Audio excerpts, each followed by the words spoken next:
Welcome back, everybody. FreeMe TV, FreeMe Podcast. This is Thomas FreeMe, founder of www.cominghomecoalition.com. If you have not checked out the website yet, please do so and see all the things that are available to my subscribers and my members. Please check out my video on the membership tiers and see if a membership to my channel, is applicable to you in your life. So please make sure that you check all of that out. Today is another important discussion, and this discussion is brought to you by the F8 Foundation, Miss Cynthia Goldberg, which is a very good friend of mine, and she introduced me to Mr. Joseph Irizarry and just wanted me to have a discussion with him. Now, I've never spoken with this guy prior to this interview here. We just connected on Zoom and just started going at it. So this is just another special conversation between two people who have a lot of similar experiences but come from two different worlds. So Mr. Irizarry is going to get into his background, some of his criminology, and how he became a gang leader at the age of 15 years old, instructing grown men at 30, 35 years old to do crimes. So we're going to get into all of that. We're going to get into how that forms and how that comes about. And then more importantly, we're going to get into how Mr. Irizarry overcame these struggles and walked away from that life, which is not a very easy life to walk away from. So he's going to give us the keys, to how that happened and what he's doing with his life now. So once again, thank you for tuning in. Please hit the like, subscribe, and enjoy the conversation.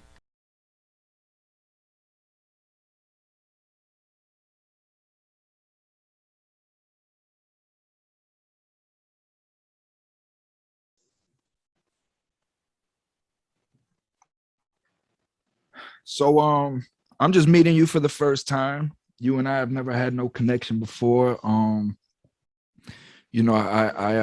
connection is through Cynthia, and Yeah. Cynthia and I had met up through a couple groups or whatnot, and she just liked how I presented myself and how people would open up to me, and she had me reach out to a couple people that were having issues with their life, and and we just had discussions, and I put them on my podcast or whatnot. But your name came up, and she told me that she No would love doubt.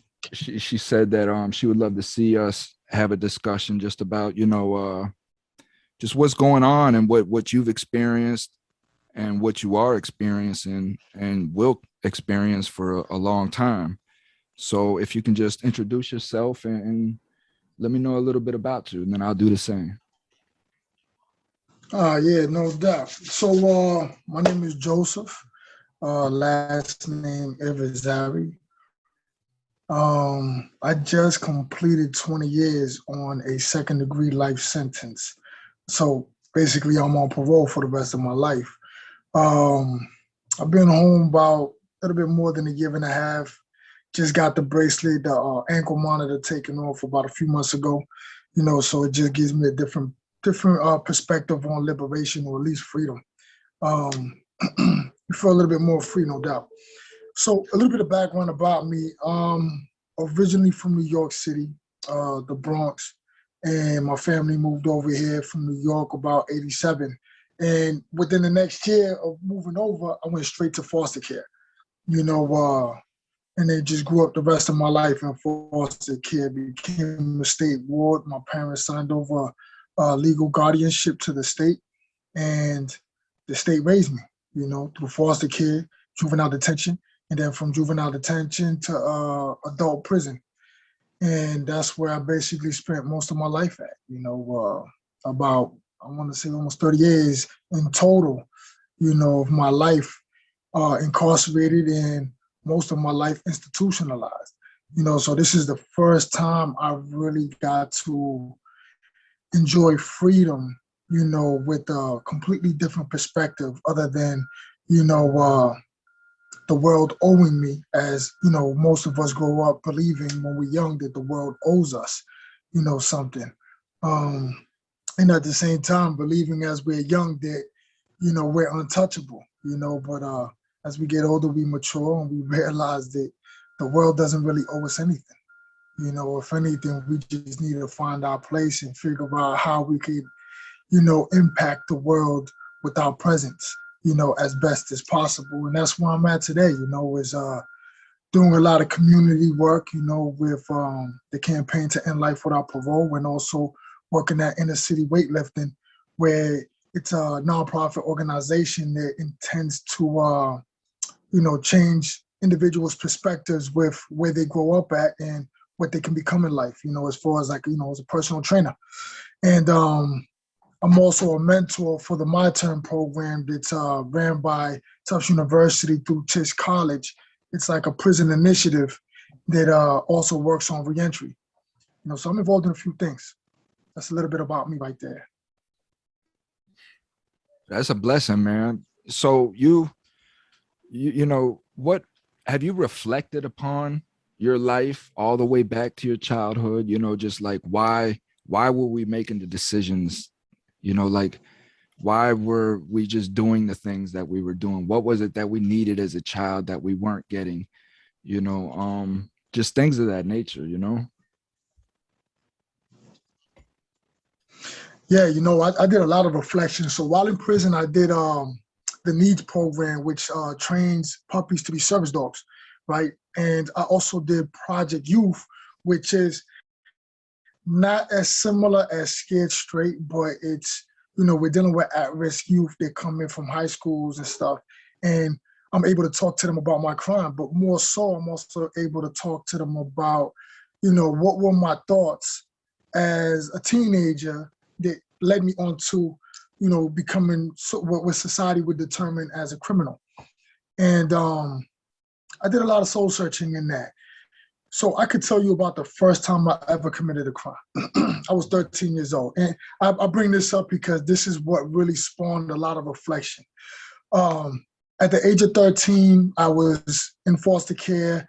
I was already introduced. I was becoming introduced to juvenile custody. And it was this time that I committed the first crime right here in Dorchester. And it was in Phil's Corner. I was walking, and this was back in the 90s, where young kids, had to carry knives a lot in the city of Boston. And I was walking, and we was in the tunnel, me and my friend, actually a foster brother, and there was an older gentleman with money in his hand. It looked like a $50 bill. And I went to my friend. I said, yo, listen, let's go rob this dude. But I'm just joking around. I'm not thinking nothing of it. And my friend says, I dare you to go rob him. Now, we've all been dead in our lives as kids. You know what I'm saying? And usually when you're dead, you're going to take that dip because we're not punks and we're not going to back down, especially if we're a boy. In our mind is, I got to show up, So I'm not thinking nothing of it. I said, all right, cool. I'll go down there. I pull out my knife and I make my voice as deep as possible. I'm a 13-year-old little boy. I have no facial hair. I'm very short. And I said, hey, you, give me your money. The guy, you know what I mean? Like, the guy's like 6 feet something, you know what I mean? And I'm like maybe 5'3", and he turns around and I got a little white hoodie on. It doesn't really look menacing, but at the same time, I'm a dark-skinned kid in Dorchester. And the guy turns around, sees me, and sees the knife and is scared. He gives me the money. But through a lot of reflection, I thought about that one moment when I said what I said. In my mind, I'm putting a deep voice, but at the same time, I'm laughing in my head because I'm like, yo, this dude's not going to take me serious. You know what I mean? And what I'm thinking is that this man's going to turn around, see how small I am, and that I'm a little boy, and said, beat it, kid, get the hell out of here. And I would have just laughed and walked away. You know what I'm saying? And went up to my friend and said, man, the dude didn't want to give me his money. I literally had that in my mind that what was going to occur. But instead, this grown man, this adult, gave me the money. And in that moment, I took the money, I ran, I laughed, but then I turned back around and I said, oh, give me some more money, thinking that, yo, this dude's just going to give it all to me. and then he just runs away screaming. Now, for me as a kid, like most kids growing up, we think that is very humorous. So I laugh, I run, and he was screaming, running up the stairs. So I was like, yo, let's go get him for some more money. So I'm figuring out we could tag team and get the guy because I proved myself in this dare. Now my friend's gonna want to go see if he could do it himself. So we go down there, but the guy left. But in the moment of when the guy gave me that cash, I sat there and I reflected and I pondered all about my emotions that I was feeling, what I was thinking, and then also what that did to my young mind was that the moment he gave me the money was in a moment of acknowledgement of me being a little badass, me being capable of protecting myself and fending for myself and taking care of myself. Albeit this was in a negative light, it was a moment of an exchange of power because I was a young child that grew up with trauma, and for those that ever did restorative justice, there's a terminology that says hurt people. You know what I'm saying? So I was a kid that, growing up in New York and seeing violence in the neighborhood, witnessing a murder that occurred or a shooting that occurred, when I was about 5 years old, being told by my father that we don't talk to police because we don't tell them anything, and so that was my first lesson of don't be a snitch, you know what I'm saying? Growing up, seeing all those things, and then also seeing my father be very abusive towards my mother and everybody else that he interacted with, this was my concept of what it is to be a man. So it was about being tough, but at the same time, I did not know how to truly internalize all the abuse that I went through, through my own father's physical abuse towards me. He spared nobody. And then growing up in foster care with foster parents and their children also being abusive to me. So it was like, how does a child really deal with something like that if they're not taught how to speak out? You know what I'm saying? And so this moment where I robbed this man, this adult, and I was just a child, was a moment of an exchange of power. It was the moment where now I can challenge adults. And I had the ability to do so because they're threatened by me. I could possess power if I have a weapon also, so it just changed my mind. And from that moment is where I continue to hurt more people, because I was hurt, but I kept going through foster care, kept being abused. And that is where I took my abuse out on the community, because I'm a Puerto Rican child. As a Puerto Rican, we have a culture where, we respect our elders, but that respect only remained in the household. Outside the household, I was a grown man that was 13 years old, so I think about that and I think about, growing up, and those were the moments that really changed my life around. The fact that I was hurt as a child and I didn't know how to deal with it until I decided to take it out on the community. How far did the rabbit hole go after that? How deep and dark did you get? Wow. So I went to juvenile custody, and then when I went into juvenile custody at 13, that's when I got affiliated with the gang. And it just took off from there. Now, because as a Latino male, family is big for us. I'm a first generation Puerto Rican from, New York City. My whole family, my adult family, they were all born in Puerto Rico, so they really have that tight-knit core of a family unit still part of them, and that was instilled in me. So being that I grew up in foster care, I kept moving around and I didn't have no sense of family with no foster parents because of the amount of foster homes that I went into. Within the first 8 months of me getting into foster care, I went to about 13 foster homes within 8 months. That is traumatizing to a child. There's no stability there. There's no consistency. So when I was 13 years old, becoming a gang member was just logical. That was only a reasonable thing to do because now I'm affiliated, and wherever I go, whatever foster home I go into, and if I commit another crime and get locked up, my gang is going to be there, which is my other family, you know? So, you know, it was just a no-brainer as a child, you know, that me being a gang member was just the best decision for me. And as I did that is where I committed more crime. I started hurting more people because now it was encouraged by the gang, like, yo, that's the cool thing to do is hurt people. And so I did that. And as I did that, I got more accolades. And, you know, in that time, you know, it was called stripes. You know, you get your stripes up. You know, you get recognized more. People know that you're a badass. So wherever you go, if your name is known, the less you have to prove yourself.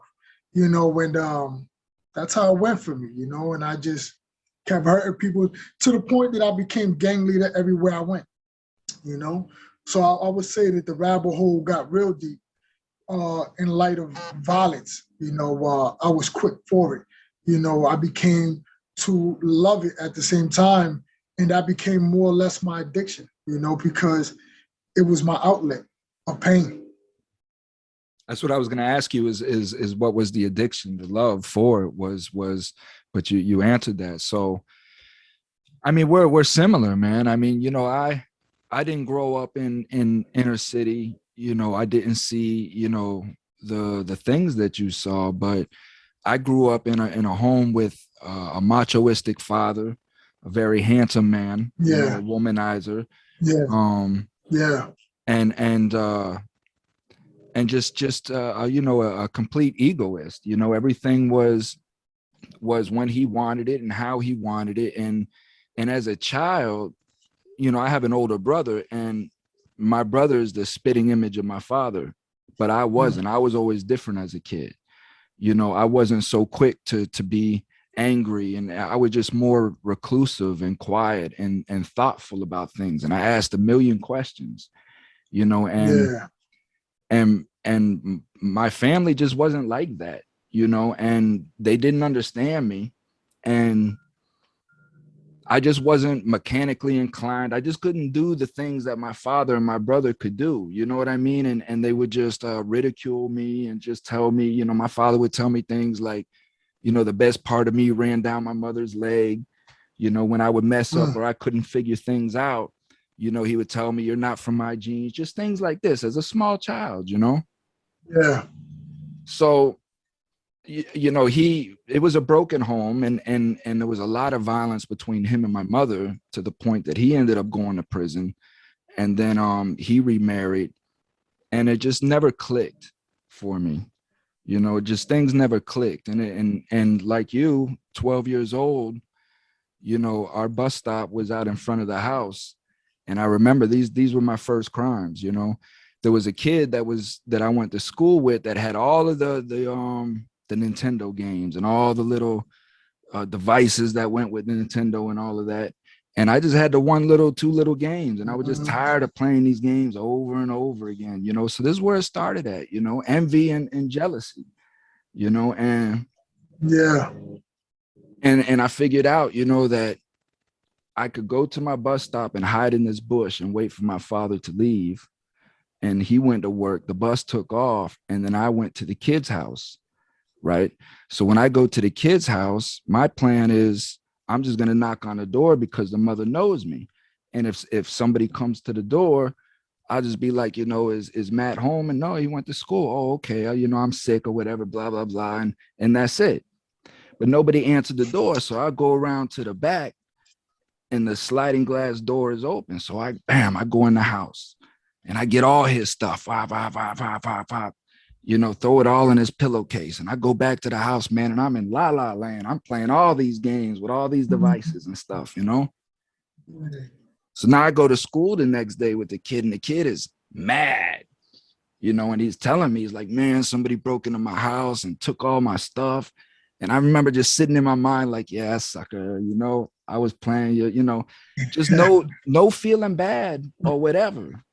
You know, like you say, it was just that power. I went and did what I wanted to do, and I accomplished my goals, which you know, my family has never told me I've done before. So it was a feeling of finally planning something and it would come into plan and me getting rewarded for that. And that Yep. thirst didn't stop there. You know what I mean? So now it's like, dang, what else can I get? So I started doing this every day. You know what I'm saying? For weeks. Mm-hmm. And I was so meticulous with it. Like they had no idea where this person was, who he was. I ended up doing, I think, like 18 houses, you know, and I got all kinds of stuff in my room, swords, guns, all of this crap. And I got Yeah. myself in trouble. And how I ended up getting Yeah. in trouble was the last house I go in and I steal and I go, because now I'm going straight to the parents' room. That's where all the good stuff's at. You know what I mean? Mm-hmm. All the Yeah. shiny, glimmery stuff. So I'm going straight to the parents' room and I open up this big cabinet and there's a big roll of money, cash. Never seen that much cash, and it scared me. You know what I'm saying? So now I'm sitting there thinking, because again, I was a thoughtful ass kid, man. So now I'm sitting there thinking, if I take half this, the kids are going to get blamed for taking it because a thief is going to take the whole money. You know what I'm saying? So I'm only going to take half. But then I'm like, no, you know what? I took the whole thing. So I didn't even go nowhere else in the house. Bam, I jet back. It's my homeboy's birthday. A kid that he's the only one that knew what I was doing. Right? It's his birthday. So at this time, we can go back to, I went back to the house. You could still call the school and have kids called out of the classroom. So bam, I called psychology. Dog, I'm only 12 years old. You know what I mean? So I called psychology and I'm telling them, like, listen, you know, I'm Rich's, you know, brother-in-law. There's been a death in the family. I need to speak with Richard. So they call him down. So now I tell him, listen, what period y'all in? He's like second period. So I say, okay, I'm going to come down in a cab and pick you up. Man, I go to the school, pick this kid up in a cab. He's out front.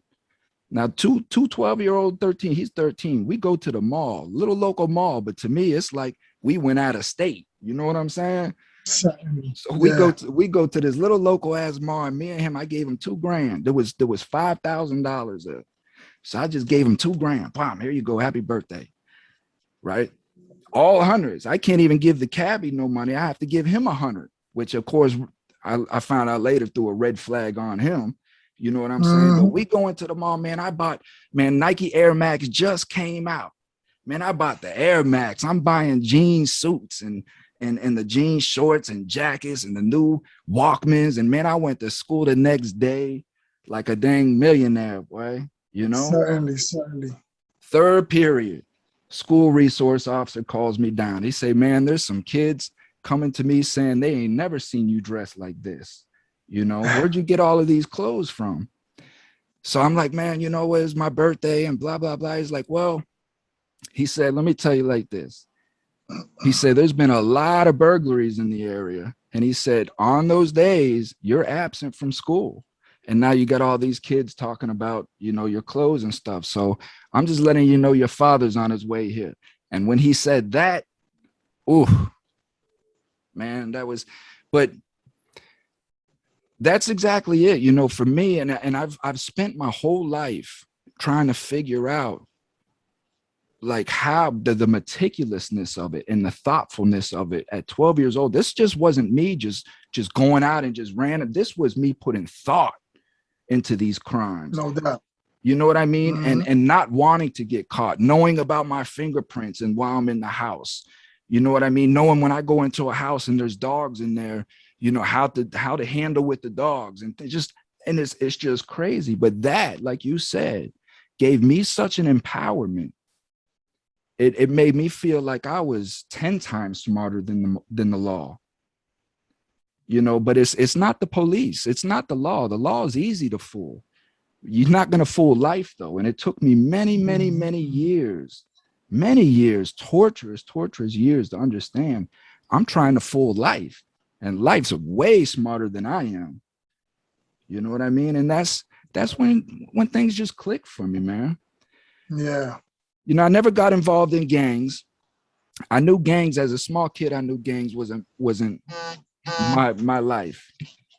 I knew gangs wasn't what I was part of. And I knew that I would be fake in a gang. You know what I mean? And I never got into gangs or anything of that nature. But I just led a chaotic life. I was the first one to, people were calling me, listen, we got a problem with what's his name over here. Okay, no problem. Let me suit up and I'll go handle that. You won't have no more problems with him. And once I demonstrated that I was that type of person, I was just used. You know, and the whole time I'm just seeking for friendship. I'm really just looking for somebody just to understand me. Yeah, to bond with. And be my true friend. And when I got into the hood, I thought all of these people were my friends.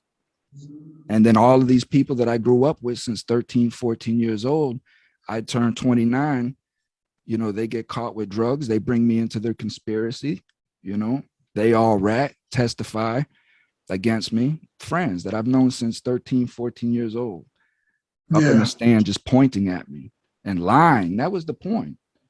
That's what hurt me the most, is that you're trying to give me life. Yeah. You know? So that's my story, man. I went and I did 13 years in the feds. I come home. I couldn't find no job. Nobody wanted to hire me but these day labor crap, you know? Yeah. And I, like you say, I have never had a job. I have no work experience. I have no experience, no social experience. All I know is survival. That's all I know. Even today, right now, I'm still in survival mode, still trying to plan on how to just get through today, going in tomorrow. Tomorrow, I don't even have plans for tomorrow. I just know that tomorrow my day is swamped. You know what I'm saying? And I'll deal with it when I get up in the morning. So it's this type of lifestyle that we get into, you know. What are you gonna do, man? Got to keep trucking. You know what I mean? Got to keep moving. You know, a lot of what I do now is I'm working on a college degree through liberal arts at Bronx Hill Community College. You know, when I was locked up, I took advantage of the fact that Tufts University was providing a prison initiative program, you know, with college behind bars. You know, and I started working on, you know, getting some college credits under my belt. And coming home, it was the smartest thing for me to do was just to jump right back into college. You know what I mean? And not waste no time. You know, because I understood while locked up, you know, because you see people come in and out. You know, when you do a long time, you see people coming in and out, you know, and I did 20 years. So I seen people come in and out, and it was always the same old story that they couldn't find a job. It's really hard out here, you know, especially when you have the label of being a felon. You know, nobody wants to hire you. As soon as they find out you got that as background, they're like, man, I don't care how nice you are. I'm not taking a chance. You know what I mean? Why don't you build up your resume first? But it's like, how the hell am I going to build up my resume if nobody's trying to give me a damn chance? You know what I mean? So it just doesn't make no sense. It's kind of productive. You know, society just works against you after you pay your debt. You know what I mean? But so it was just a no-brainer for me to just go ahead and continue with college, you know, with a support system that was already in place. You know, Tufts University had created the first college reentry program in the country, you know, and I was a part of the first pilot program. And now we're in the second phase of it. And now I'm the mentor for this pilot program, you know, that's definitely going to be staying here in the long term. And I just saw it as a no-brainer, like, you know what, I can't get a job. It took me, when I first came home, I was fortunate that my brother-in-law had his own business, but situations just didn't work out, so I had to leave. And now I found myself in Boston after leaving Brockton. And coming to Boston, it was just hard. You know, nobody wants to hire you. So I got with a temp agency, but even the temp agency wasn't consistent with work. You know, so I would just do a lot of just hanging around and just going to the gym, you know, just to keep myself busy and focused, and participating in the My Turn College reentry program, just so I could, you know, continue thinking, you know, and staying ahead and keeping my day busy. If I didn't have those things, man, I'll have so much idle time on my hand that it was just, you know, more than likely somebody's going to do something, you know, that's going to be, you know, antisocial behavior or criminal thinking behavior, you know, and I stayed focused. I didn't want that for myself, you know. I already wasted too much of my life incarcerated and institutionalized. And this is more or less the first time since all my life, and I'm 40 plus years old, that I'm like, I'm really free and I'm really living, I could go buy fruit when I want to buy fruit.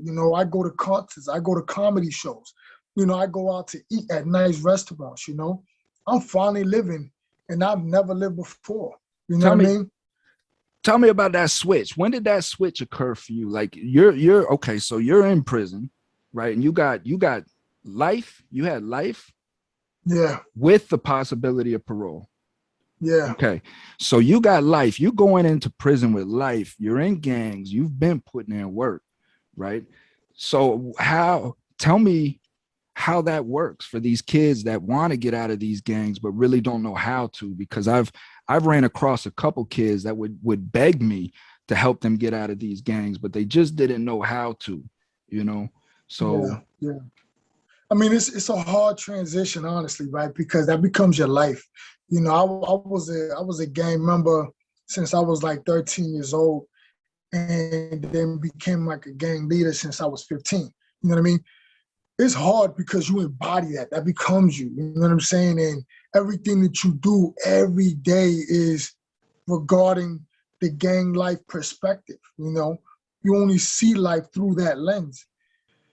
As I got older, science has just now recognized, for criminal behavior, that individual brains do not mature at least until the age of 25 or 26. I say it's a little bit later, because, science is saying that, that's just on average. I say that, all right, now let's look at trauma. Let's look at, nicotine use at a young age. Let's look at drug use at a young age, alcoholism. And let me go again ahead and remind you, let's look at trauma. You know what I mean? Trauma hinders an individual's growth emotionally in such a way that by the time you're 25, 26, you're still dealing with so much shit that you're not mature yet. You know what I mean?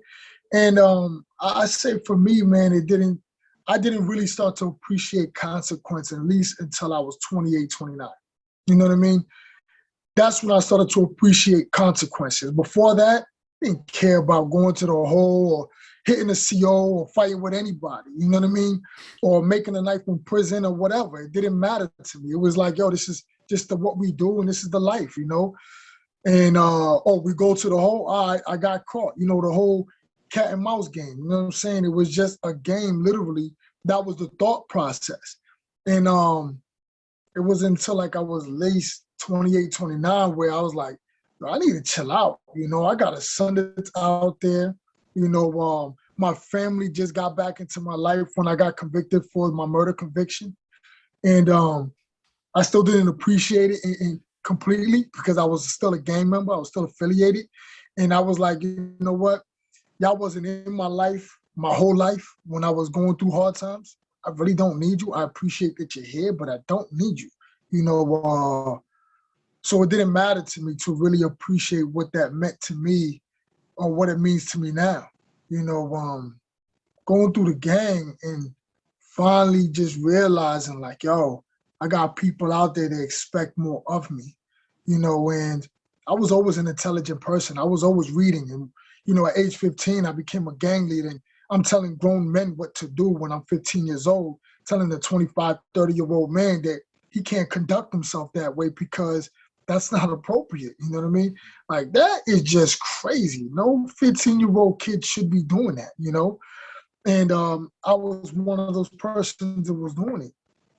So growing up and deciding to, step out of the gang was really, it was not overnight.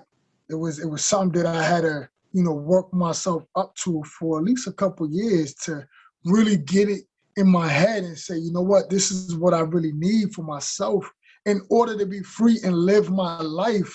For me, it took some years. And when let me ask you right there. Let me ask you right there, right? What was it that was pulling you? Because you've lived a dark, evil life. What was it that was pulling you from that? I mean, this is like you say, this is all you've known. This is all you've known to eat, to survive. This is your comfort. This is what has kept you alive. But you knew somewhere, what was that was telling you that you, like you say, in order to truly be free, you had to get away from that. What was that? Yeah. Well, it was the more I read. The more I read, I spent two tours in DDU, solitary confinement, right? And while I was in solitary confinement for about 2 years, both times, I was doing a lot of reading. And I'm reading all these things, seeing that people are living different lives than myself. And I'm like, yo, how the hell is this even a reality? Because the way I grew up, that's not real, reading magazines. And there was one day where I read a magazine and it was an 18-year-old kid in a Maybach. And he was being driven around and he was the youngest CEO at the time. And I'm like, what the fuck is that? Like, that could be me. And yet here it is. I wasted my life. Well, what I thought was my life because of circumstances, because of trauma that kept me in the box.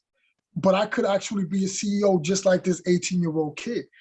And I'm like, you know what, man, things got to be different. So just seeing people live different lives, appreciate lives, happy relationships, happy family, I wanted to know what that was like for myself. And in order for me to have that, I understood that I needed to do a lot of soul searching. You know what I mean? I had to look into me and see what was wrong and was I really messed up, and was my way of looking at life warped? And once I started to do that and I started to realize that it was, and then I also started to realize that guys that lived my lifestyle, they were better than me in how they thought. And I'm like, yo, how does it that you think like that? Because to me I wasn't manly enough, but then I realized like, yo, they just had a better upbringing. They didn't deal with that much trauma. Granted, they deal with societal trauma, but not like real personal in your heart trauma, and that's when I had to, just really just wake myself up and then say, you know what, man, despite what I went through, I could be better. Mm-hmm. And I did read a book on Hindu philosophy. And mm-hmm. when I read that book on Hindu philosophy, and it was just basically just telling me that it's okay for me to be the way that I am, but I have to accept those things. And it was the accepting process, that allowed me to come to peace with myself, a sense of forgiveness, self-forgiveness, that I was able to actually mature and grow when I started to forgive myself and what I went through. Not so much as just forgiving the people, but forgiving myself for the inability to have my own power at a young age, because it's okay for a kid to not be able to protect himself because that's not his job. You know what I mean? But as a young kid growing up, we're told to be a man, to toughen up. 5 years old, why the fuck you crying? Be a man, stop crying. I'm 5 years old. I'm supposed to cry. You know what I'm saying? No little 5-year-old is supposed to know how to be a man. So it's a matter of forgiving yourself. You know what I mean? And when I started to do that is when I really started to grow and say, yeah, you know what? I don't need the game. There was a thing that I read. It was a FBI agent had wrote a behavioral analysis on gang members. And he had said something equivalent to the point that is like, most gangs, specifically the gang that I was a part of, he was like, they are just like, there was the book that I had read, and I hope that you could help me remember it. It had to do with some kids that were in a plane, and then the plane crashed on an island, and they were there on the island. All the adults passed away, and they had to fend for themselves. And in that, that's isn't that in that 1984? No, not 1984. No, that's I know exactly what you're talking about, man. I know what you're talking about. What the hell is the name of that movie? They were all puppy kids. Yeah, they were The all Fly. Puppy kids. Is it not The Fly? Is it The Fly? It's something like that. It's something like that, man. Yes, something like that. Children of the Fly, something to that point. But nonetheless, it was a real good book, right? And when I read that from behavioral analysts, right, I was like, yo, let me read that book again to get a good grasp. And it seems like, you know, in that concept, a lot of us that grew up in the inner city or just period anywhere, and we don't have parents in our life, you know, or even if the parents are there, but they're really not there, you know, as children, we develop a hierarchy of who's going to be the adult amongst the kids, you know, and how we structure that, you know. So when I finally started to mature was when I really started to become my own adult, to know myself and feel comfortable with myself, to make appropriate decisions that actually respect consequences. You know, if I do this, this is liable to happen. So is it worth it doing it? You know, whereas when I was younger, it didn't even care. I understood that if I do that, yeah, I'll go to the hole, I'll go to solitary confinement, but the respect amongst my peers is going to be there when I come out in a couple of years. You know what I mean? You're gonna get more stripes. That's not, yeah, you know, so growing up in the gang and then learning that the gang was just always going to be in the same state of mind, a static reality, so to speak, you know, that it wasn't going to progress, that it wasn't going to be moved forward. You know, studying gang history, you realize that most gangs were formed because of, you know, the racist structures that exist in America. You know, they were formed to protect communities against that, you know, but they changed themselves and they transformed into what we understand gangs to be today. And for myself, I didn't see that for me anymore, you know, and it was, I need to get out of this. But because I had the respect that I had, because I put in the amount of work in the gang respected my decision, you know, to step out. It was like, you know what, you're on a positive path, go ahead and live that positive path.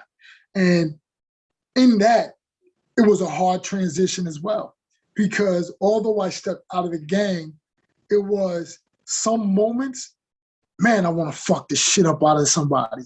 I want to just punch him in the face. You know, and the gang would always tell me, listen, anytime you got a problem, just let us know, we'll handle it, because we want you to stay on the positive path. That was still a little taste of power of what I could do, because the gang has still offered that point of violence that I've lived my whole life with, that I loved, that I was addicted to. And just the idea that I could just go to them and say, yo, I don't like this dude. This dude's giving me a little problem. Can you guys go ahead and handle it? They would have done it for me. But I know that that was the rabbit hole. The moment I did that was the moment that I wasn't going to be sincere about my transformation, and that I could easily just go right back in and become a gang leader all over again. So I had to be more honest with myself and say, despite what I feel, despite the desire I have for violence every once in a while, I can't walk down that path, because I understand that there's so much more at stake. And I love living my life now, being able to go out to dinners, being able to go to the gym and train clients, being able to go to a concert if I want to go to a concert, or celebrate my son's birthday parties. You know what I'm saying? I have a son right now, he's performing. He wants to be a singer, and Neo's already supporting and recognizing him. It's like, I want to see him shine. Like, come on. No what good is it going to be me locked up again and then telling everybody, oh, yeah, that's my son. He's singing with Neo, but I'm supposed to be right there beside him on stage or in the cut somewhere, you know, and just cheering him on. Like, that's living life. Anything else, that's a waste of time, you know? And I mean, it's a hard transition leaving the gang life. It really is, but you have to have it in your heart. You have to have your heart and your mind match each other.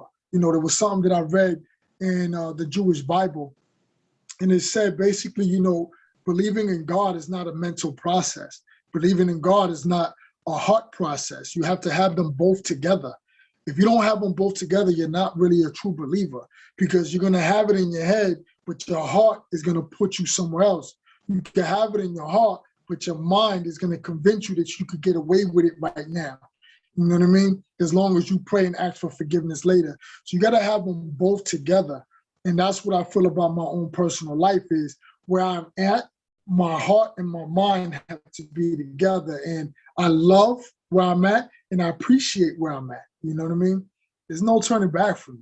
You know, if anything, if I see my gang today, it's what are you doing with yourself and how can I help you get your life together? You know what I'm saying? Amen. Because now I have a little bit of the ability to do so, you know? The power is still there. It's just, you know, that's what makes Star Wars so great. You know, the dark side and the light side, you know, and both have the equal power once you understand how to use it for good or for bad. It's the power is power.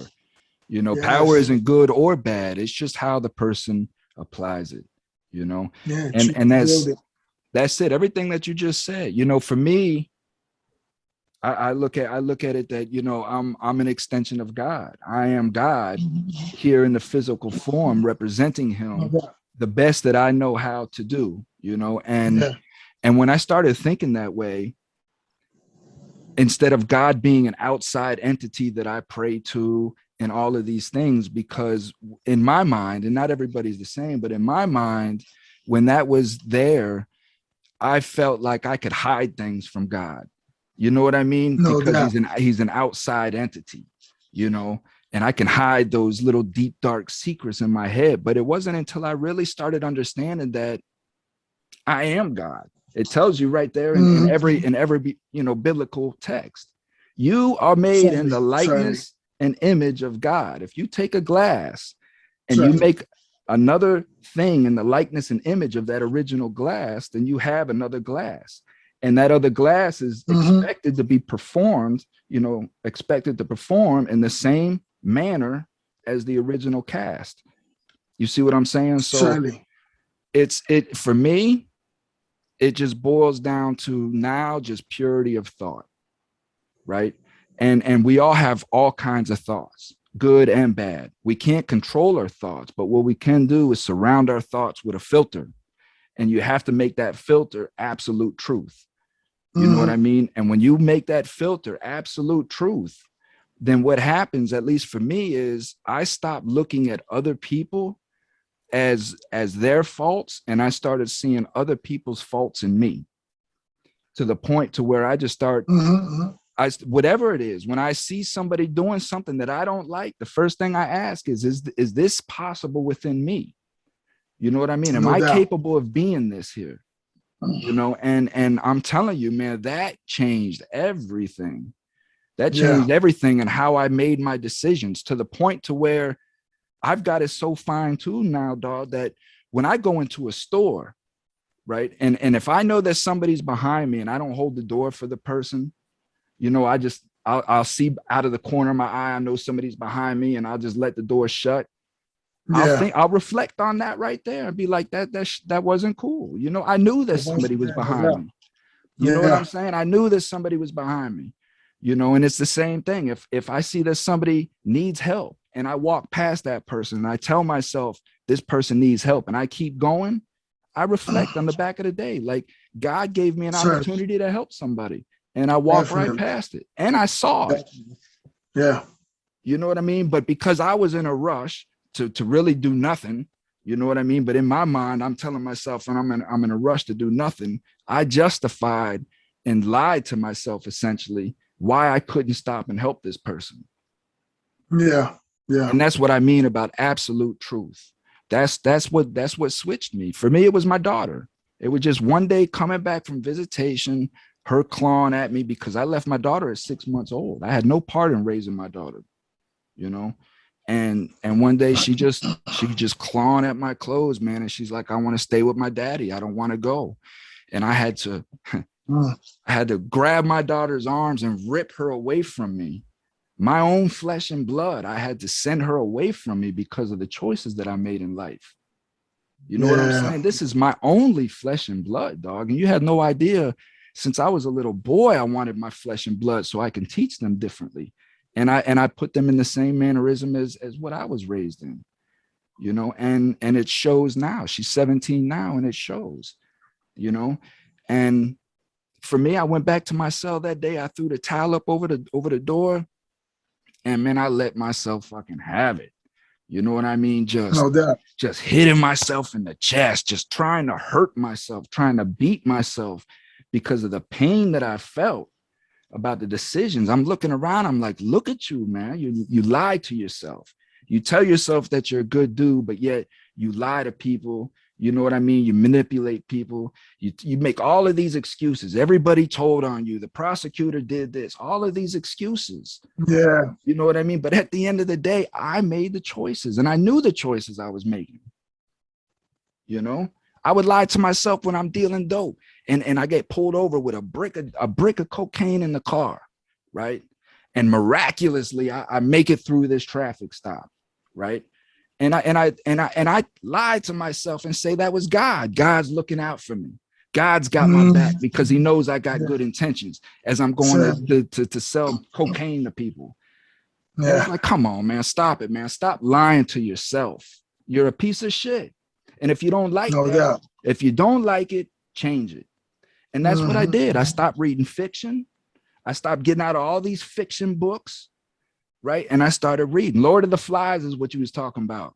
Yeah, that's the joint right there, bro. You got Lord of the Flies, but that's deep too, man. You know, that's deep. It is. But one of the first books that I really got a hold of was 48 Laws of Power. You know what I mean? And I put myself in every one of those laws, you know, and ask myself, like, you know, have I done this? Is this me? It's just self-growth, but it's purity of thought. Yeah. And this is what I tell people, just what you said. And it's amazing how when we make transitions in life, all the stories are kind of the same. And that's the truth. That's God's truth. That's God's truth. Letting people know, like, it's the same. All you have to do is do it, you know. But once I started having purity of thought, everything changed for me, man. It just changed for me. Now I couldn't commit a crime if I wanted to.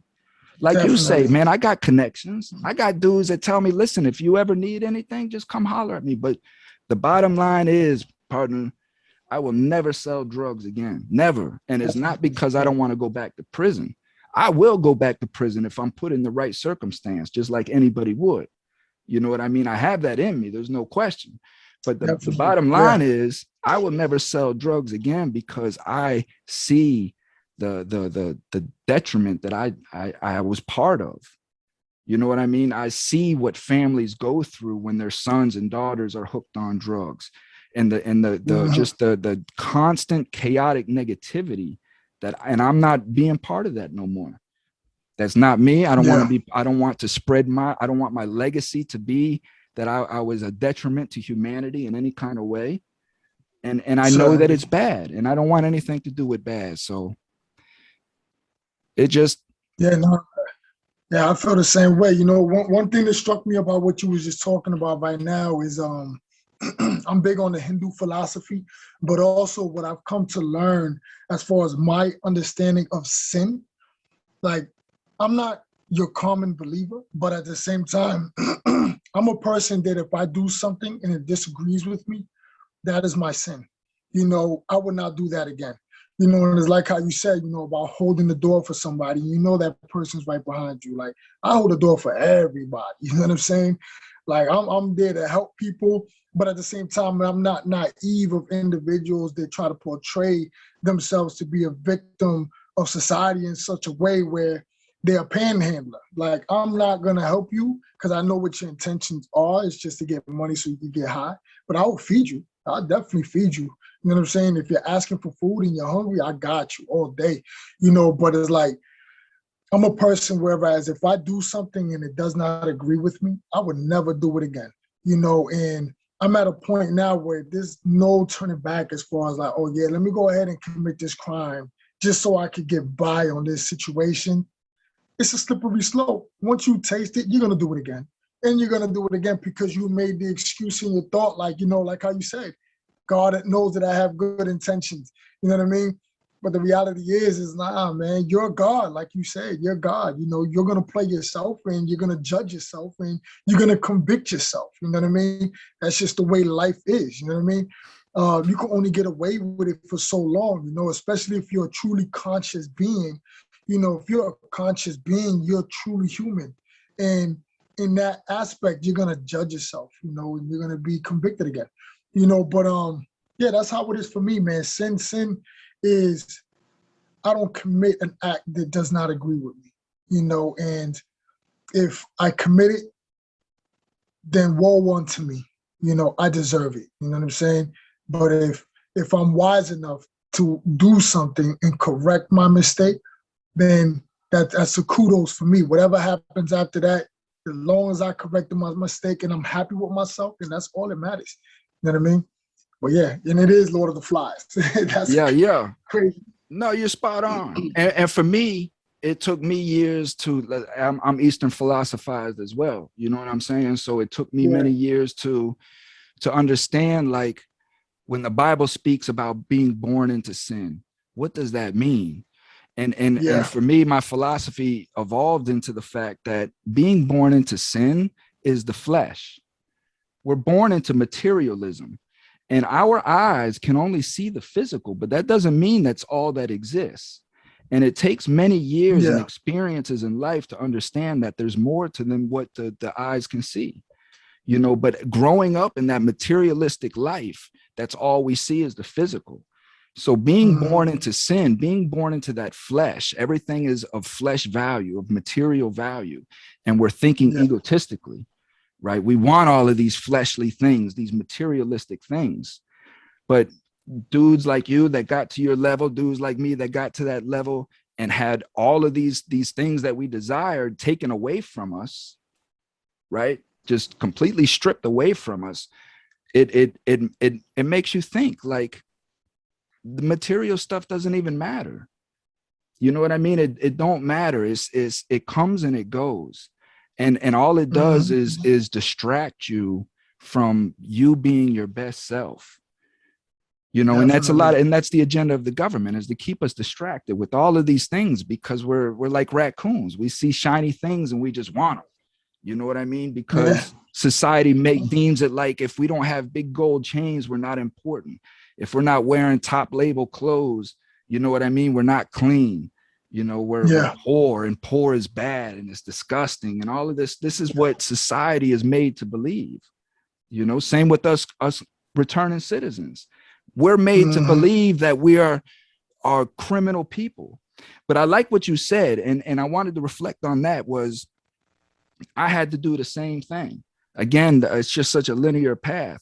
I started to understand, like, okay, I've been home 4 years now, and these people, like, and I've talked to executives. I had an executive apprenticeship job, right? These people, like, love me, and they're like, man, we can't wait to get you in here, and you're going to do some big things. But can you pass a background check? You know what I mean? And I just say, you'll just have to run it and see, man, and I never heard from the people again. Never even got a call back. And from that point on, I was like, you know what? Just like you said, homie, my past is so negative. I have nothing to counterbalance that. There's nothing else to talk about. When people ask me, well, what's your work experience? I have nothing to counter that with. You know what I mean? When they tell you, well, how come you haven't had a job in 15, 20 years? There's nothing on the books. I have nothing to counter that. So like you said, I said, the only way that I'm going to build credibility for myself is to do it. I went and I created my foundation. You know what I mean? I created a foundation. My foundation deals with incarcerated families. So if an individual is going to prison or he's coming home, I can help these families adjust, because people don't know how to deal with us. People have no freaking clue what we've been through. You know what I mean? People want to come home and throw us big parties after we've been gone for 15 years. Man, we don't want no parties. We just want to come home and decompress. Silence. That's all we want. Stillness and silence. You know what I mean? And people don't know that. And they're triggering us and putting so much pressure on us to reoffend, because they're making us feel like we don't have any other choice. After 2 weeks of coming home, been gone 13 years, people looking at me, okay, you've been home a month now. It's time for you. A month. Like, you know what I've been going through for the last 13 years? People don't get it. So this is what my foundation is. I created that. I started my podcast. It grew into a YouTube channel. You know what I mean? And I just found out that I had a niche for just like you and I are doing right here, man. Just connecting with people and extracting Yeah. truth and education. And that's, I just evolved into that, man. So now I'm nationally known. You know what I mean? And people know me as someone that is a reliable source to get truth from. I'm not going to turn my channel into these, white boys That's getting raped in good. prison and people being stabbed, because that's that's just not the truth, and it scares people and it just keeps stigma going. So let's just see where it goes from here. Yeah. Yeah. No, definitely, man. That's definitely true. But I got an idea I want to share Yeah. with you. And I want to share with you Go ahead, offline brother. because I got people all over about and it's about dealing with kids and it's about dealing with high Yeah. school. So on the side, I want to share with you, and I want to really try to get a national movement on this, because it's an empty space and it's an opportunity for Yeah. kids that are in Sounds good. high school that are starting to take negative approach to life, for us community leaders to step in and interact. So I'm going to share that with you and see what we Certainly. can do on growing that. All right. That sounds good to me, man. I love the kids. I'm actually dealing with an 18-year-old kid that just came out of juvie, and he's in the college program, my turn college program, and I look at him like he's my son, because he's too damn young, and he basically same conversation. You know what I mean? But been there, done that. You know what I mean? We was once kids. We know how they think. Because if we don't know how they think, then we would never connect it with ourselves, and we're still not. You know what I mean? So we know how they think, and we know how we should deliver a good message to them, because if we don't, then we're really not connected to the youth. And I think that's a big important factor when we consider, a lot of our elders. When we was growing up, they're like, man, I don't understand you guys. No, you just don't want to understand this, and you don't understand yourself that much to connect with us. And I think today, man, it's power unto us, man, that we could take our life experience and mold it into something, mold it into a market. A lot of what I do is just like you. I was fortunate in the last few months to find employment, through inner city weightlifting. It's the shirt, as a personal trainer. They do community work. They're a nonprofit organization that chooses to get individuals out of the streets and into the gym as personal trainers or onto a career path. And then I'm also community organizer for the campaign to end life without parole, hoping to give chance to individuals that are incarcerated, an opportunity to receive parole at least after 25 years, despite their crime, because like us, most of the people that are incarcerated for murder come from trauma, and not just solely for the desire of wanting to kill somebody. And most serial killers don't get state time. They all get federal time anyway. You know what I'm saying? So that's a whole different legal battle. What I'm trying to do is organize for, state sentencing, instead of federal sentencing, So I just want to see men come home, men and good women that are locked up and change their lives just like us, but they just don't have the opportunity to be free and express and show the world that they are redeemable and can contribute back to doing what we are doing right now. But yeah, anything on any scale regarding the youth in high school, yeah, let's get with it, man. Let's do something about that. Definitely. Before we split, share some of because you're on parole for the rest of your life, right? Yeah. So Yeah. share a little bit of that, share a little bit of what that means exactly for you to be out in a day-to-day Wow. environment, knowing, or even 30 years from now, some young 20-year-old dickhead can just come in and just stop your life, so share, please. I think that's a good question, right? Because a lot of people in society do not truly understand what a lifer is always up against. First, before you even get parole, you have to do so much work to show the parole board that you're at least worthy to be eligible to see them. you have the right to waive your first parole hearing or see them, you know, and when you do go before them, you should be prepared, you know. What have you done while you was incarcerated? Can you show a paper trail of your rehabilitation? You know, because that's important, you know. You could show a paper trail of all your disciplinary tickets, because I had that, but can I counteract that with a paper trail of rehabilitation? I've had that. That's why I'm here, right? But not only that, can you show remorse for your crime?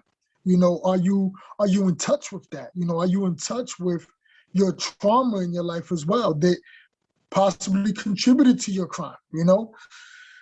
So there's a lot that goes into that. You know, can you show to the parole board that you have community support, that your family's there, and that you have some stability when you come home, employment when you come home? All these things have to be in line before you even are accepted to be released from prison.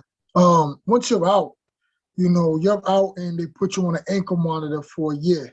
You know, as a lifer, that's the policy. They want to see where you're going. They want to make sure that you meet curfew, because you've been locked up for a long time, and, you know, prison trauma is real. You know, we all come out with PTSD when we are in there for a very long time, you know, and if you've seen some shit, you're going to come out feeling really fucked up. You know, my super vigilance is at an all-time high, you know, and I could see things off the peripheral and just knock it out the air if it's too close, but I don't even have to look at it. And it's just, I'm just so hyper vigilant, you know, and that's trauma, you know, and I don't mind that trauma. You know, being vigilant is really good because you see shit that common people don't see, you know, but there's other things, man, that I have to check myself on, like, yo, why did that person just cut me a line? You know what I mean? Like, you know what, just leave that alone. It's not even that serious, you know, or getting bumped in the mall or something like that. It's not that serious, you know. Shit like that happens in society. It doesn't happen in prison. And if it does, then it's violent, you know. But, you know, being home on life parole, like, man, anything could put a lifer back behind the wall. You know, just, you know, getting into an argument with a girlfriend and that girlfriend saying, you know what, I'm going to call the police and put a restraining order on you. And it was just an argument, you know, maybe she just don't want to deal with your ass no more. And she's just being mad petty and just says, you know what, I'm going to put a restraining order just to be petty. And you didn't hear her. You were just like, you know what, I'm done with your ass. And she does that, that gets you locked up. That's it. That's as simple as it gets. Any complaint by any person to the police or your PO can get you locked up for another year. The sad part is what happens in that 1 year of your incarceration, it could set you back 5 more years, 10 more years, you know what I mean? And you're not even that person anymore. You know, it's just circumstances now place you in a bad predicament all the time. So for a life on parole, we have to be the best citizen that there is. You know, better than most people that never possibly even committed a crime, but may have jaywalked, may have, you know, picked up a traffic violation, but didn't really get caught for it, you know. We can't afford that, you know, because any interaction with law enforcement could put me back behind the wall. You know, anything that somebody has to say to law enforcement or my parole officer can put me back behind the wall. You know, if I fail to pay my parole dues, you know, I'm required to pay $75 a month just to be on parole. If I fail to pay that so many times, could put me back in violation of my parole. You know, I'm free, but I'm not free. You know, the 13th Amendment has made that clear that anybody that commits a felony and is convicted, and they are a slave. I've committed a felony. I've been convicted. I'm still on the streets, but I'm serving my time still because I'm serving life, you know, so therefore, under the dictation of law, I'm a free slave. That's all I am. You know, I'm a slave that's walking with a little bit of freedom, you know, so it's sad, but that's our reality of the Constitution. That's the reality of society, because that's how society's always going to judge us anyway. You know, you committed a felony, whether you're on parole or not, you're not a really true citizen. You know, we're second class, always will be. You know, and that's the reality of being a life on parole. You know, could go back any day. But You know? playing devil's advocate a little bit, because you're going to have people that are going to watch this and they're going to say, but you're a murderer, or you're involved in murder, and lives have been lost, and they don't have the opportunity to make the gripes that you're making right now. So, like, how do you, Joe, deal with the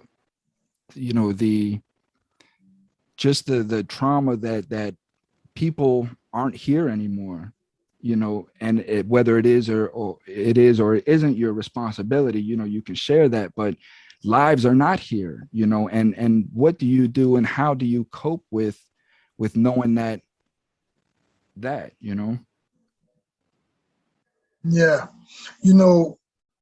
So when I committed my crime, I was heavily gang involved. The victim, with all respect to the victim and his family, he was, and his friends were also gang involved. You know what I'm saying? I didn't care about what I did at the time because of what my state of mind was like.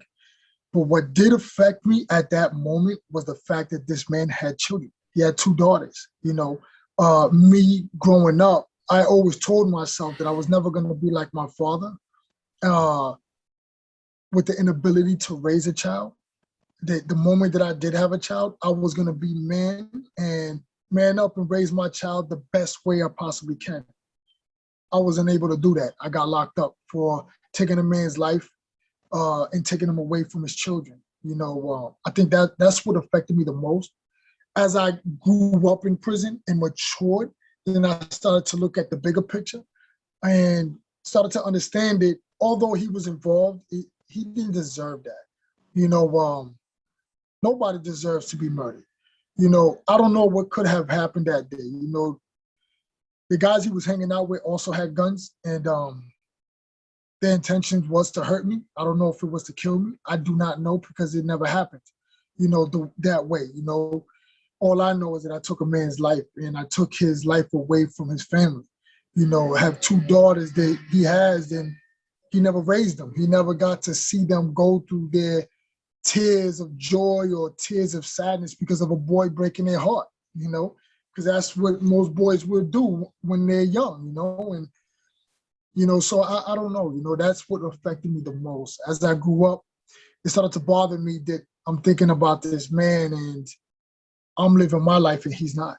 I'm able to go to the store and buy me some fruit to enjoy fruit, and he can't do that, whether he likes fruit or not. The main thing So is just to hear you get to hear your child's voice. Yeah, you know what I'm saying? And your child has somebody to speak to and console them, He does, you know what I'm saying? And he doesn't. His child doesn't have that, So I don't take my life for granted. And that's one of the reasons why a lot of the stuff that I do now, it's focused on community work, is focused on building, is focused on trying to restore a lot of the trauma. Hurt people do hurt people. That's a fact, you know what I'm saying? But I'm not also trying to make an excuse for the fact that I took another person's life. You know what I mean? That I've damaged communities, that I damaged families, But what can I do to try to at least not, I know I can't redeem myself, but at least give me some redemption and show that I'm not taking my life in vain, nor am I taking his life in vain, because we were both entangled in something and we didn't know better, and he didn't deserve that, but nor did I deserve it. You know what I'm saying? I didn't deserve to be abused, but he didn't deserve to lose his life because of what was afflicted to me. You know what I'm saying? That's something that I want to contribute back now to all the youngsters. Listen, man, don't do what I did, because you could take another person's life that's suffering just as much as you. You know what I mean? And if we could try to figure out a way to become role models to these youngsters to curb that type of violence, and man, that's what I got to do, because I think that would be the best way to apologize to him and to the family, is to try to curb as much violence as possible and try to educate young men on how to be actual men and eliminate the toxicity on what we consider machismo. You know what I mean? We gotta change the concept of what is machismo anyway. You know what I mean? And build it up in a Amen. positive way. So I think what I do now, man, is just really more. Let me live an actual apology as opposed to just saying I'm sorry. So every day is I'm sorry, but I'm gonna show you sorry by my actions. And that's one of the reasons why I also changed my life from being in a gang. It's there's no coming back from that, but at least I could try to make the rest of my life and positive impact on everybody else from what I've done, and keep living in the apology. We got to live in apology because sometimes people say sorry and it's too easy. Well, that's It's just too it. I mean, easy. you say sorry for, forgetting an item at the grocery store, but you don't say sorry Yeah. for hurting somebody. Like, Yeah. your apology, like you say, comes through works. It's your apology comes from that person that you've hurt, seeing that you're making changes in order for that to never happen again, and that's the apology, is the changes. So one final question. What Yeah. do you say to individuals that say you do not deserve to be off of parole and that you deserve to do life on parole? How do we attack that question? Well, the reality is everybody is okay with their own opinion. I'm okay with a person's opinion. You can have all your opinions, you know what I'm saying? And it's all right. But let's also bring in understanding. Cycles of violence are real.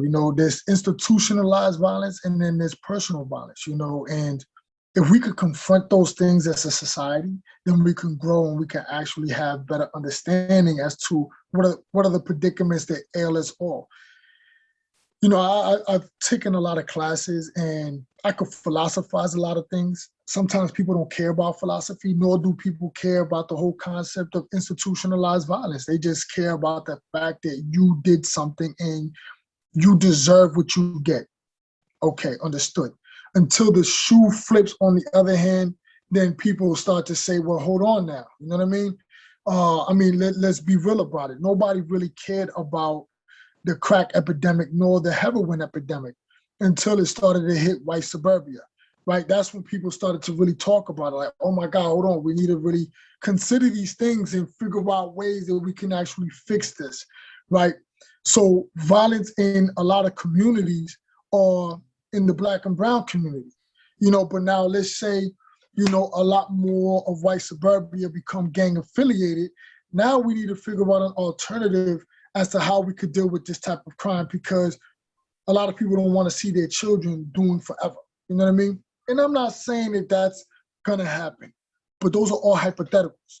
And it only matters when the shoe's on the other foot, Yeah, but white suburbia has a gang. And this is what It does. people have It to does. understand, that there is no difference between you being on the block and you running in an issue with somebody and you calling your homeboys for protection to come in and protect you and get you out of this situation than there is when white suburbia is sitting in their home and they have the opportunity to call the police, knowing that the police is going to come down and eliminate the situation and protect them. You see what I'm saying? And white suburbia does have a gang, and it's the police. The police is a gang. They even say it. I just seen it, a show, right? And they make fun of it and they make jokes of it on this cop show, CBI, CIA, whatever these cop shows are. I don't watch TV, so I don't know none of this crap. But I was walking by, my mom was watching, and he even said, why are people joining your gang when they can join my gang? We're bigger, we're more powerful, and we carry guns. This is what they said on TV. And you can get away with it. Yeah. You know what I'm saying? So it's definitely. Listen, Joe, man, this has been a real conversation. Go ahead. Right?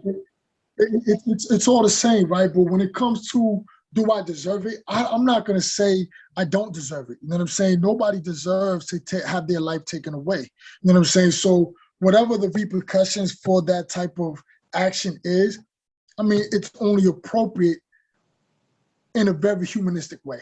I think that we have to take everything into consideration. If we don't understand where people are coming from and what compelled them to commit the crime, then we can't judge them just solely on the crime. You know what I mean?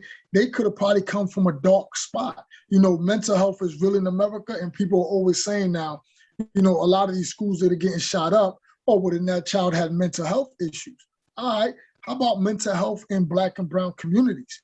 You know what I'm saying? When kids are growing up, and the reality is, like, I've been shot before, right? I've been in the drive-by, I've been shot.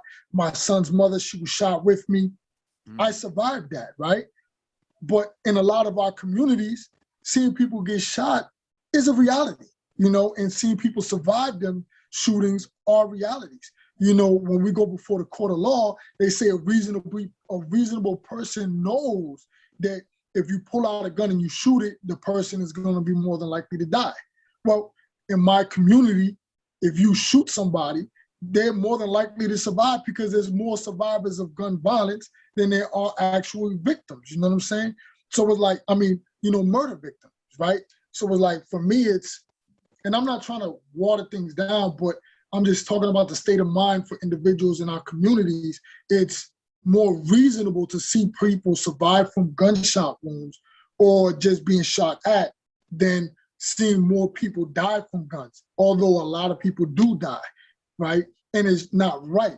But in that state of mind is a culture. And at the same time, with that culture, it's a way of looking at the world where it's okay and it's not okay. But when you have a child growing up in that kind of trauma, you know what I'm saying? You have to take into consideration, like, hold on, this child just grew up in a very violent, traumatic environment. This way of thinking is very different than a person that's never had that before and commits a murder crime, right? You go to a person that doesn't grow up in a violent community and murder somebody, all right, what the hell compelled you to kill that person? Because you didn't grow up that way. You know, you didn't see violence like that. All right, you might have been abused, and hurt people do hurt people. Let's take that into consideration. But when you have a child that's all they see is gun violence, drug dealing, drug using, overdosing, people being shot at, people being shot, people being murdered, now that person has a different perception of the world and what their place is in it. They don't look at it the same way as a person that's never been victimized or traumatized by all those type of things. You know, so all I say is like, yo, let's have understanding. A person deserves to be dealt with appropriately by law, but let's also use the common sense factor. You know, science has already said a person's brain doesn't develop until at least 25, 26. Then we also talked about trauma, that it takes a little bit longer because of trauma. It takes a little bit longer for a person to develop because of trauma, drug use, drug abuse, you know what I mean? The type of violence that you see in your life. So all those things hinder individuals' growth, you know what I mean? Science says that for criminal behavior. But science has already been there for the military, because the military likes to recruit between the ages of 18 and 25 because they understand that the adolescent mind is not mature. And the military's been doing this for hundreds of years already because they know that this is the best grooming phase, right? Politicians also have it in their policy books that you can't be a politician until a certain age because of brain maturity, and that's already been there. But it's just never been applied to criminal behavior until now. And the reason why that is because it's understanding that it is a health crisis. You know what I mean? That crime really is a health crisis. So we really need to really have a better understanding about it. It's like I say, and I'm firm on it. You know, again, I do not negotiate with terrorists. Joe, I do not negotiate with terrorists, and that's the bottom line. And when you look at the definition of terrorists, right, and you stop looking at who these people want you to look at, who they tell you the terrorists are, but you just start looking at what the word means, and you start looking at our House of Representatives, our senators, things of that nature, how can you not label these same individuals terrorists? Because what you say, they've known. So how can you know that we've never been in the top 10 list as far as education as a nation? We've all of these issues, you keep getting up and saying every election, well, we know this has to be fixed, but it never gets fixed, right? What am I as a citizen supposed to stand back and believe? That this is intentional. It has to be an agenda because you have made an awareness to it and you're not doing nothing about it. Joe Biden sat his bitch ass up on that stage and talked about this crime bill through his whole shit. And he hasn't done nothing about it. Talking about how sorry he is. Bill Clinton talking about how sorry he was about mandatory minimums. When it comes time to vote and it comes time for public perception, these bastards are sorry. But what have you done? Certainly. What have you done? Absolutely nothing. Because 1,000 people just went to prison yesterday on that crime bill. Yeah. You know what I mean? Come on, man. Stop it, man. So I don't negotiate with terrorists. I don't tell my followers, my people to go stand out with picket signs and all this stuff because you're standing in front of Amazon. You see what I'm saying? And just like I say, Jeff Bezos is going to look at you while you're telling him about his business model, and he's going to look at you and he's going to give you that PC smile, you know? But the whole time in his head, he's like, man, get the hell away from me, you dickhead. I'm shooting myself to space. What the hell are you doing? You know what I mean? No doubt. Yeah. And it's the same with the government. The government's the same way. You know what I mean? What the hell are you talking about? You know the money that we make from you guys? Where do you think all these trillions and billions of dollars we're sending overseas? Where do you think that comes from? To feed these fish farms over in India that we got to take care of that needs $3 trillion. That comes from prisons. Yeah. You know what I mean? We got to keep them prisons full. Y'all are building America. Yeah. But now you have, like you say, because it doesn't involve anybody, you have these wives, you know, these husbands and such, children outstanding in 100-degree weather, 20 or 30 of them because they begged 1,000 people to come, but only 20 showed up, you know, and this is what we have. So what I say is this: we have to get into our communities.